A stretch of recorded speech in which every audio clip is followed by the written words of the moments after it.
എൻ്റെ നല്ലയമ്മ.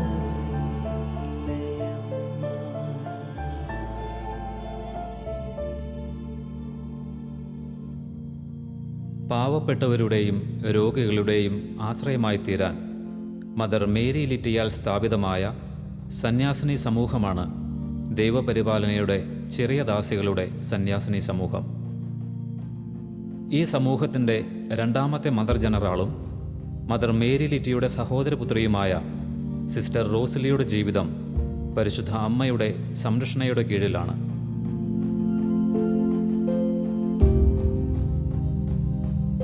തൻ്റെ വ്യക്തിജീവിതത്തിലും സമൂഹ ജീവിതത്തിലും പരിശുദ്ധ അമ്മയുടെ കരുതലും സംരക്ഷണവും അനുഭവിച്ച ജീവിതാനുഭവങ്ങൾ സിസ്റ്റർ നമ്മോട് പങ്കുവയ്ക്കുന്നു.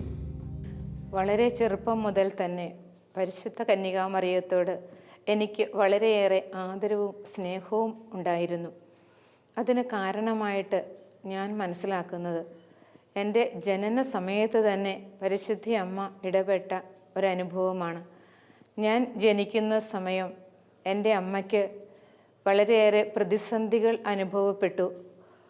പ്രസവം നടക്കാതെ വന്നു.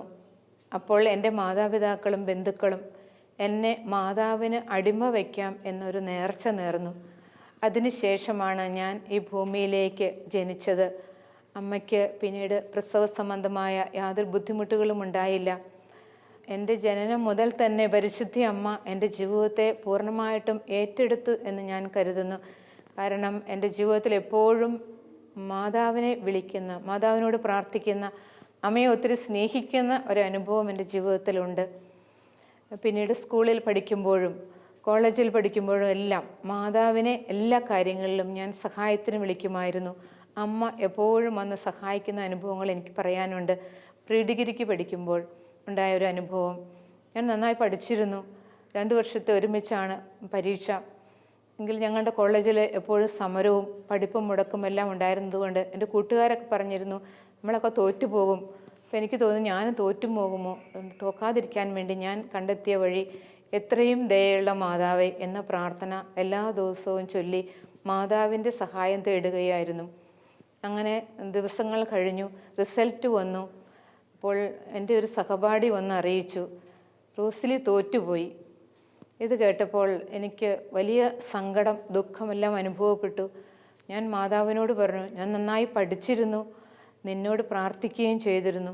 അപ്പോൾ മാതാവിൻ്റെ സഹായം തേടിയാൽ ഉപേക്ഷിക്കുകയില്ല എന്നൊക്കെ പറയുന്നത് വെറുതെയാണെന്ന് എനിക്കിപ്പോൾ മനസ്സിലായി. ഇനി നമ്മൾ തമ്മിൽ യാതൊരു കൂട്ടുകെട്ടുമില്ല. ഇങ്ങനെ പറഞ്ഞ് മാതാവുമായുള്ള എല്ലാ ബന്ധങ്ങളും ഞാൻ വേർപെടുത്തി. ഞാൻ വളരെ ദുഃഖത്തിൽ കഴിയുന്ന സമയത്ത് എൻ്റെ വീട്ടിലേക്ക് പരിശുദ്ധ അമ്മ തന്നെ എൻ്റെ ഒരു കൂട്ടുകാരിയുടെ അച്ചായനെ പറഞ്ഞയച്ചു. അച്ചായൻ വിശേഷങ്ങളൊക്കെ പറഞ്ഞിട്ട് എൻ്റെ അമ്മച്ചിയോട് പറയുകയാണ്, ഇവിടുത്തെ മോൾക്ക് സെക്കൻഡ് ക്ലാസ് ഉണ്ടല്ലോ എന്ന്. അപ്പോൾ അമ്മച്ചി പറഞ്ഞു, ഇല്ല, അവൾ തോറ്റുപോയി. അപ്പോൾ ആ ചേട്ടൻ പറഞ്ഞു, അങ്ങനെയല്ല, ഞാൻ അറിഞ്ഞത് ഇങ്ങനെയാണ്, ഇവിടുത്തെ കൊച്ചിന് സെക്കൻഡ് ക്ലാസ് ഉണ്ട്. അപ്പോൾ അമ്മച്ചി എന്നെ കോളേജിൽ പറഞ്ഞു വിട്ടു. ഞാൻ കോളേജിൽ പോയി നോക്കിയപ്പോൾ എൻ്റെ നമ്പർ കിടക്കുന്നത് സെക്കൻഡ് ക്ലാസ്സിൻ്റെ കൂടെയാണ്. ഞങ്ങളുടെ ക്ലാസ്സിൽ 75 പേര് പരീക്ഷ എഴുതി, 14 പേര് ജയിച്ചു. ഒറ്റയൊരു സെക്കൻഡ് ക്ലാസ് മാത്രമാണ് ഉണ്ടായിരുന്നത്. അതിൻ്റെ റിസൾട്ട് നോക്കാൻ പോയ ആൾ നോക്കിയത്, നമ്പർ നോക്കിയത് 3rd ക്ലാസ്സിൻ്റെ കൂടെയാണ്. അപ്പോൾ അവിടെ കാണാത്തത് കൊണ്ടാണ് തോറ്റുപോയി എന്ന് പറഞ്ഞത്. ഞാൻ മാതാവിനോട് ക്ഷമ ചോദിച്ചുകൊണ്ട് വീണ്ടും പരിശുദ്ധ അമ്മയുമായുള്ള വലിയൊരു സ്നേഹത്തിലേക്കും ഐക്യത്തിലേക്കും കടന്നു വരുവാനിടയായി. പിന്നീട് ബി എഡ് പഠനവേളകളിലുമെല്ലാം മാതാവിൻ്റെ വളരെയേറെ സഹായം എനിക്ക് ലഭിച്ചിരുന്നു. ഞാൻ മൈസൂരിലാണ് പഠിച്ചത്.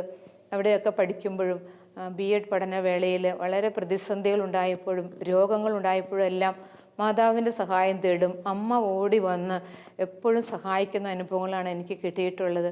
പിന്നീട് മുന്നോട്ട് ജീവിതത്തിൻ്റെ കാലഘട്ടങ്ങളിൽ മുന്നോട്ട് പോയി സന്യാസ ദൈവവിളി തിരഞ്ഞെടുക്കാനും അമ്മ തന്നെ എന്നെ സഹായിച്ചു. സന്യാസ ജീവിതത്തിലേക്ക് വന്നപ്പോഴുണ്ടായ പ്രതിസന്ധികൾ നേരിടാനായിട്ട് അമ്മയുടെ വലിയ സഹായം കിട്ടി.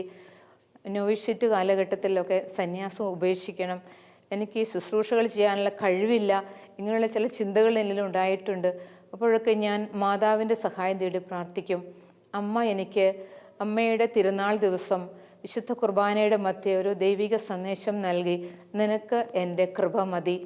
ആ ഒരു അനുഭവത്തിന് ശേഷം പിന്നീട് ഒരിക്കലും ഞാൻ സന്യാസത്തിൽ പിന്തിരിഞ്ഞ് നോക്കാനായിട്ട് ഇടയായില്ല.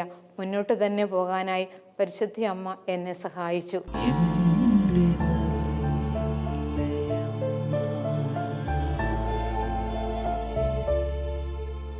വടക്കേ ഇന്ത്യയിൽ ആഗ്ര മിഷനിൽ ഒരു ചെറിയ വാടക വീട്ടിൽ ഞങ്ങൾ താമസിക്കുന്ന സമയം പരിശുദ്ധ അമ്മയുടെ അത്ഭുതകരമായ ഒരു ഇടപെടലുണ്ടായി. അന്ന് ഞങ്ങൾ താമസിച്ചിരുന്ന വീട്ടിൽ ഒരു മണ്ണെണ്ണ സ്റ്റൗ മാത്രമാണ് പാചകത്തിനുണ്ടായിരുന്നത്. വിറകടുപ്പുകളൊന്നുമില്ല. ഞങ്ങൾക്ക് ഭാഷ കാര്യമായിട്ട് അറിയില്ല. അവിടെ ആ മണ്ണെണ്ണ സ്റ്റൗവിലാണ് എന്നും പാചകം നടത്തിക്കൊണ്ടിരുന്നത്. മാതാവിൻ്റെ ഒരു തിരുനാൾ ദിവസം ചങ്ങനാശ്ശേരി അതിരൂപതക്കാരായ നാഗ്പൂർ സെമിനാരിയിൽ പഠിക്കുന്ന 9 സെമിനാരിക്കാർ ഞങ്ങളുടെ ഭവനത്തിൽ വന്നു. അപ്പോൾ അവർക്ക് ഭക്ഷണം ഉണ്ടാക്കാൻ വേണ്ടി മണ്ണെണ്ണ അന്വേഷിച്ചപ്പോഴാണ് മനസ്സിലാകുന്നത് മണ്ണെണ്ണ ജാറിൽ അല്പം പോലും മണ്ണെണ്ണയില്ല. അപ്പോൾ സിസ്റ്റേഴ്സിന് എല്ലാവർക്കും വിഷമമായി. ഭക്ഷണം പാകം ചെയ്യാൻ വേറെ യാതൊരു വഴികളുമില്ല. ആരെയും പരിചയമില്ല. മണ്ണെണ്ണ കടയ്ക്ക് അന്ന് അവധിയുമാണ്. പെട്ടെന്ന് ഒരു പ്രചോദനം കിട്ടി, മണ്ണെണ്ണ ജാറും എടുത്തുകൊണ്ട് പോവുക. ഞാൻ ഒരു സിസ്റ്ററിനെയും കൂട്ടിക്കൊണ്ട് ഞങ്ങൾ പോവുകയാണ്. പോകുന്ന വഴിയിൽ പാവങ്ങളുടെ കന്യകയെ പാവങ്ങളുടെ സഹായമായിരിക്കണമേ എന്ന ഒരു സുഹൃത ജപം മദർ ലിറ്റി ഞങ്ങളെ പഠിപ്പിച്ചത് ഞങ്ങൾ ചൊല്ലിക്കൊണ്ടാണ് പോയത്. ഞങ്ങൾ അമ്മയോട് പറഞ്ഞു, അമ്മ ഞങ്ങൾ ശരിക്കും പാവങ്ങളാണ്, അമ്മ പാവങ്ങളുടെ സഹായമാണ്, ഞങ്ങളെ സഹായിക്കണം. ഇങ്ങനെ പറഞ്ഞ് മുന്നോട്ട് നടക്കുകയാണ്. അപ്പോൾ എൻ്റെ കൂടെയുള്ള സിസ്റ്റർ ചോദിച്ചു, എങ്ങോട്ടാണ് പോകുന്നത്?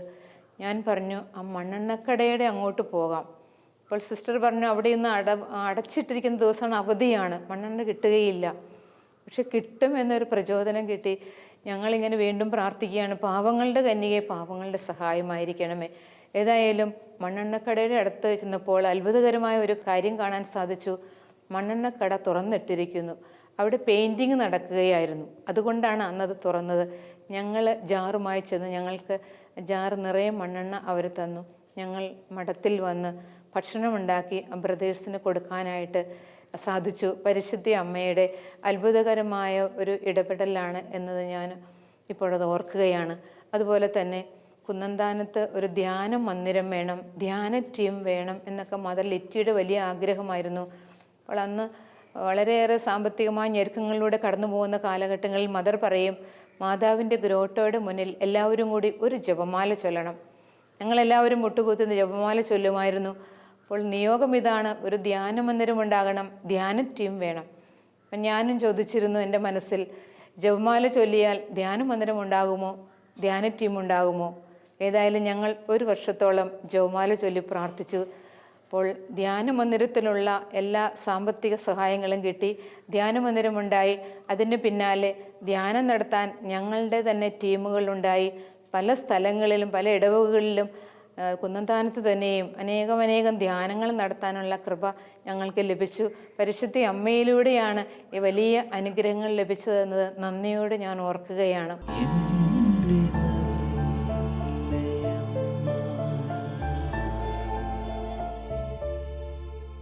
ഒരു രാത്രി മുഴുവൻ ജപമാല ചൊല്ലി പ്രാർത്ഥിക്കുവാനുള്ള ഒരു പ്രചോദനം ഒരിക്കൽ ലഭിച്ചു.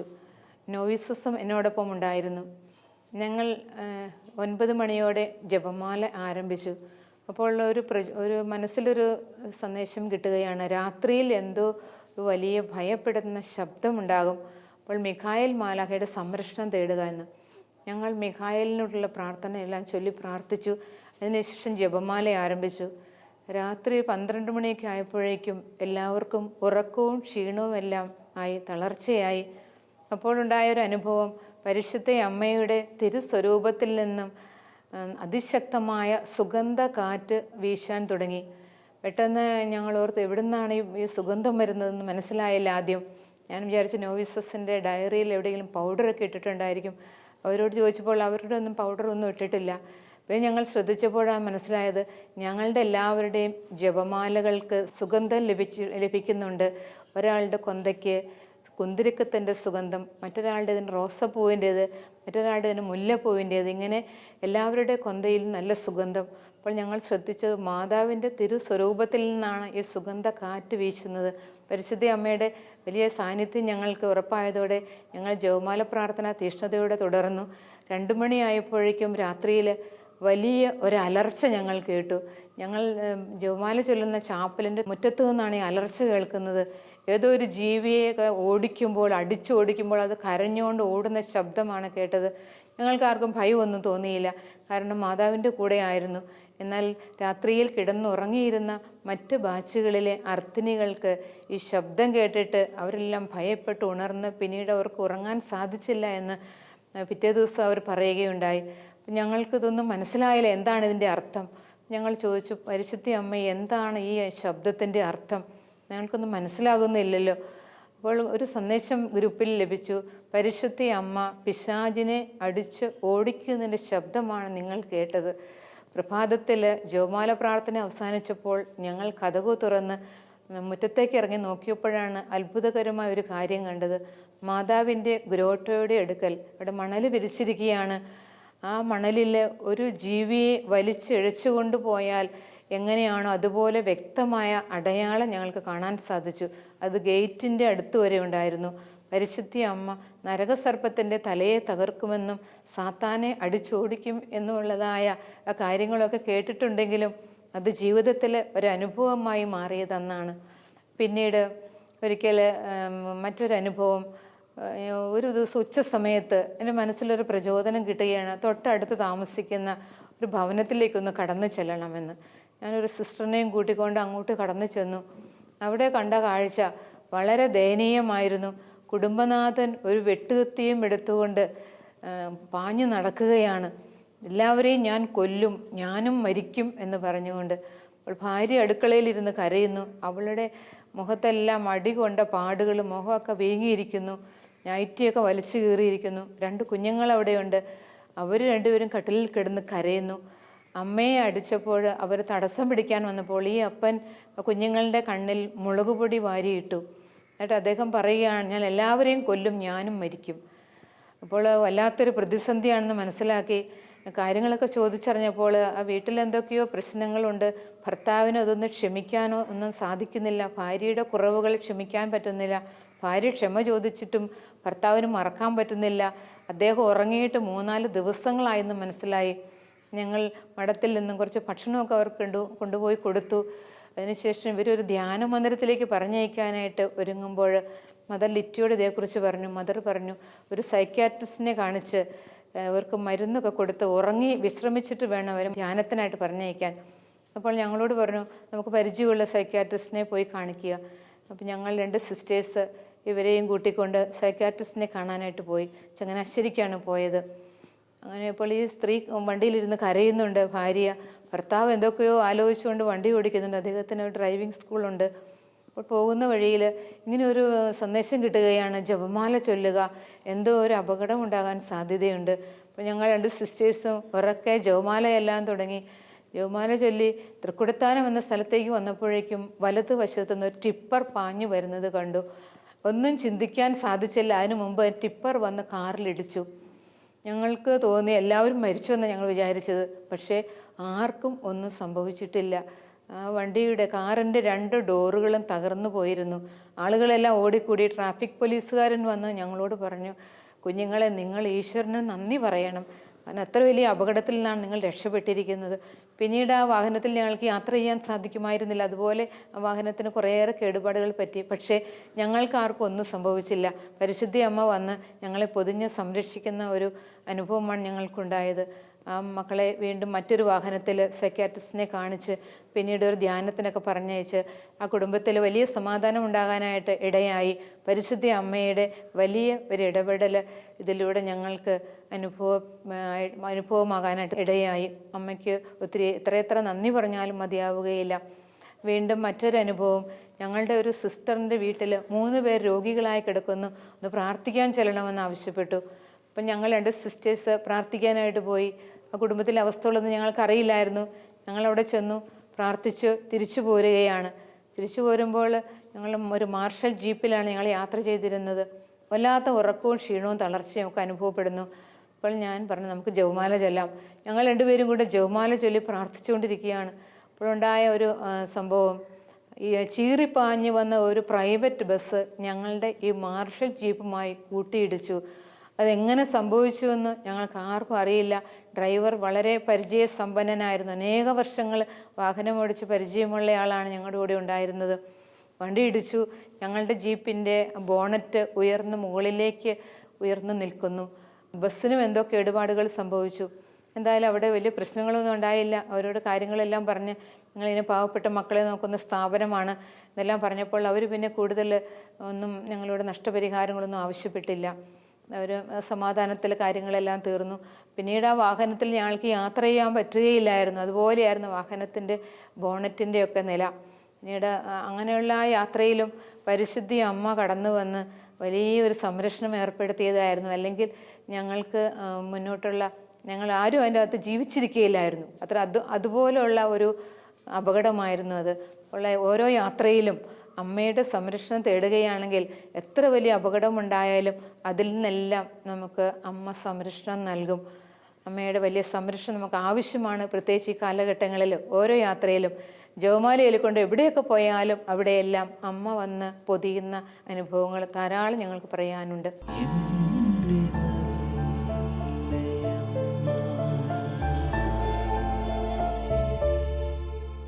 ഫാത്തിമ മാതാവിൻ്റെ തിരുസ്വരൂപം ഏതാനും വർഷങ്ങൾക്ക് മുൻപ് കേരളത്തിൽ കൊണ്ടുവന്നപ്പോൾ കിള്ളിയിലുള്ള ഞങ്ങളുടെ ഭവനത്തിൽ ഒരു രാത്രി മുഴുവൻ അമ്മയോടൊപ്പം പ്രാർത്ഥിക്കുവാനുള്ള അവസരം ഞങ്ങൾക്ക് ലഭിച്ചു.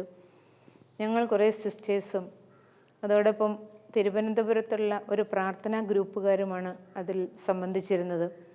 ഞങ്ങൾ രാത്രിയിൽ ജപമാല ചൊല്ലി, പിന്നീട് കുറേ സമയം സ്തുതിപ്പിൽ വ്യാപരിച്ചു.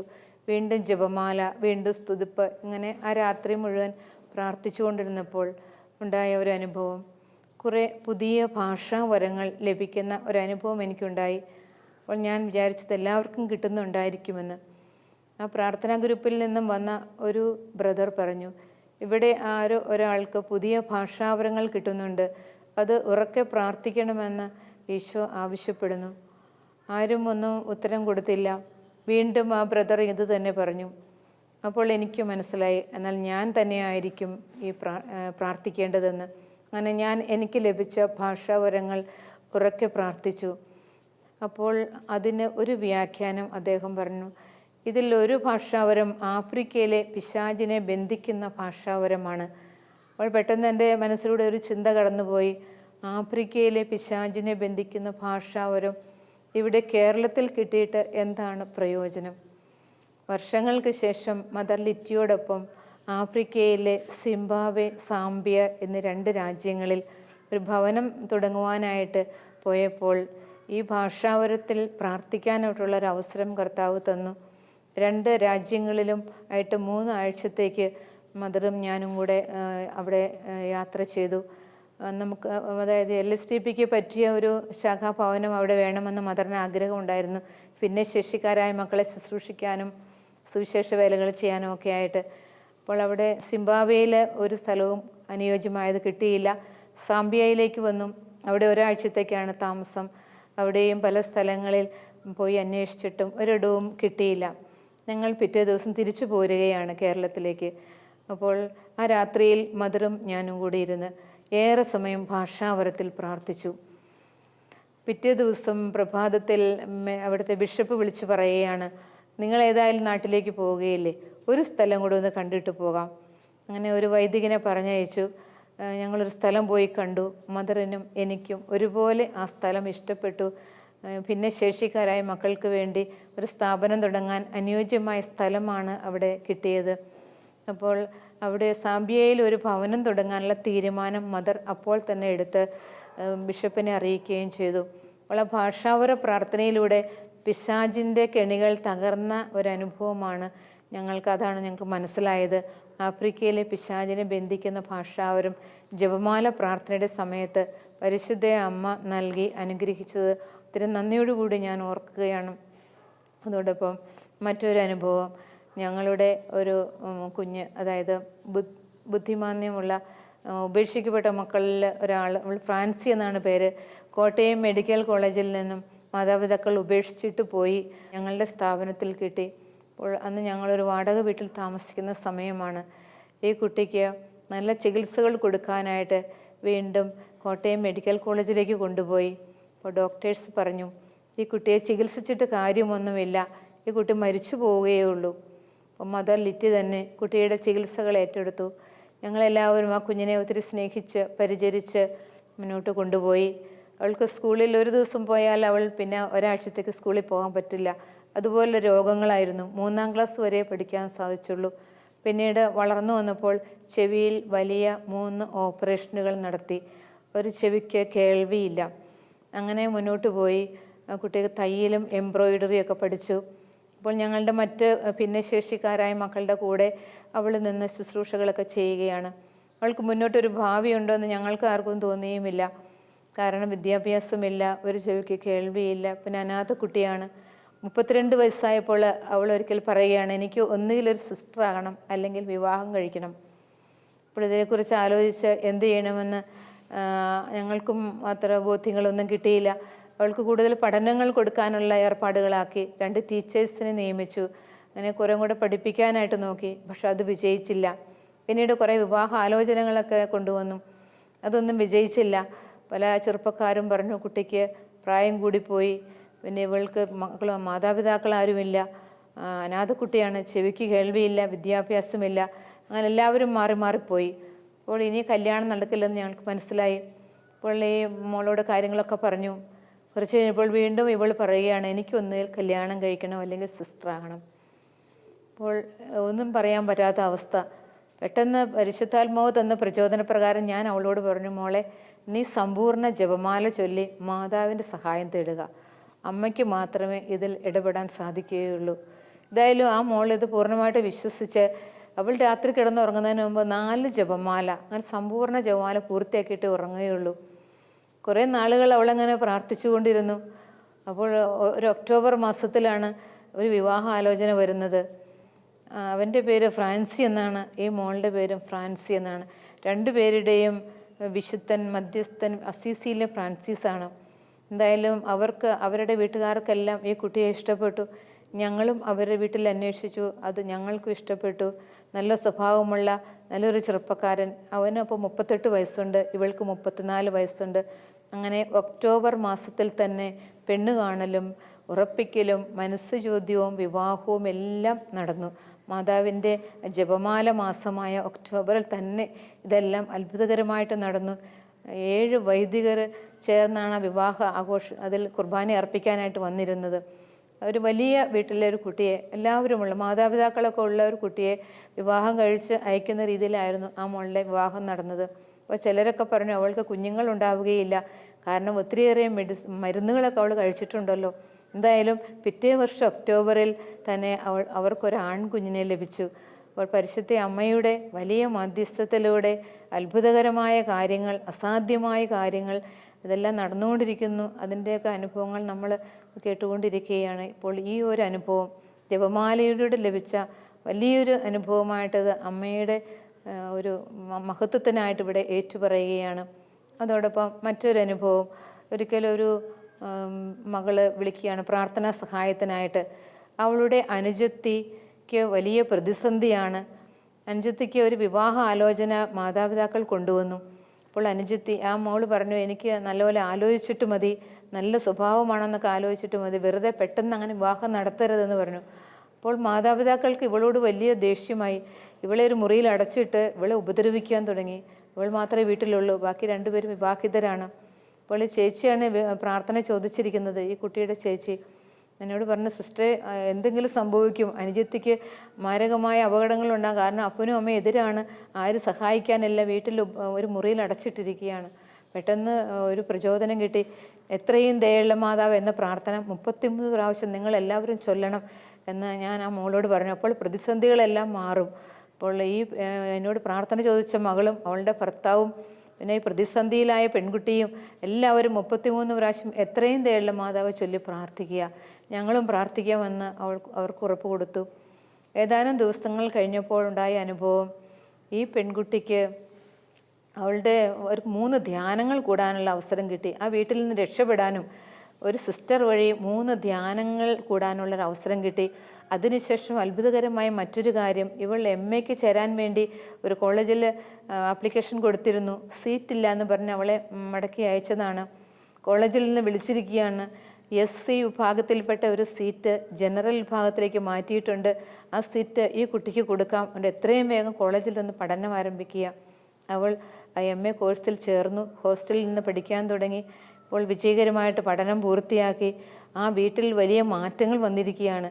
കഠിന ഹൃദയരായിരുന്ന മാതാപിതാക്കളൊക്കെ അവരുടെ ഹൃദയത്തിലൊക്കെ സ്നേഹം നിറഞ്ഞു. അവർ എളിമയിലേക്ക് വന്നു. ഈ പെൺകുട്ടിയെ സ്നേഹിക്കാൻ തുടങ്ങി. ഇപ്പോൾ ഇവൾക്ക് യാതൊരു പ്രതിസന്ധിയുമില്ല. ഒത്തിരി സ്നേഹത്തിലും പ്രാർത്ഥനയിലും അവരെല്ലാവരും ഒരുമിച്ച് ജീവിക്കുകയാണ്. പരിശുദ്ധ അമ്മയുടെ വലിയ മാധ്യസ്ഥത്തിലൂടെ ലഭിച്ച ഒരു അനുഗ്രഹമായിട്ട് ഞാൻ ഇതിനെ കണക്കാക്കുകയാണ്.